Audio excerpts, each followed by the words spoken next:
আজ হঠাৎ জীবন নিয়ে কয়েকটি লাইন লিখতে বসেছিলাম।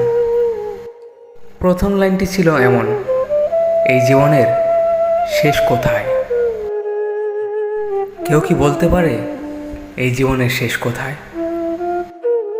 আমাদের জীবনটা না বড়ই অদ্ভুত। কেননা সবসময় নিজের জীবনের থেকে অন্যের জীবনটাই বেশি সুন্দর মনে হয়।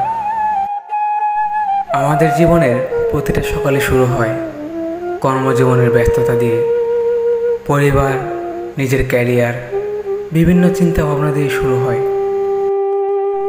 আমাদের সমাজে এমন অনেক মানুষ আছে যারা কিনা দুবেলা দুমুঠো খেতেও পারে না। আবার এমন অনেক মানুষ আছে যাদের যত আছে তারা তত বেশি চায়। জীবনের মানেটা ঠিক এরকম, একটা বিন্দু থেকে শুরু হয়ে বৃত্তাকারে পরিণত হয়, আবার সেই বিন্দুতে এসেই তার সমাপ্তি ঘটে। আমাদের জীবনে এমন অনাকাঙ্ক্ষিত ঘটনা ঘটে যে সেটা কখনোই প্রত্যাশিত ছিল না। আর ঠিক ওই অপ্রত্যাশিত ঘটনাটা কখনোই আমরা সম্মুখীন করে উঠতে পারি না। আর ঠিক তখনই না নিজেকে খুব খুব বেশি অসহায় মনে হয়। আসলে বাস্তবতা তো এটাই যে আমরা সময়ের কাছে অনেক বেশি অসহায়। লিখতে চেয়েছিলাম অনেক কিছুই, কিন্তু লেখাটা আর হলো না, পারলাম না কিছু লিখতে।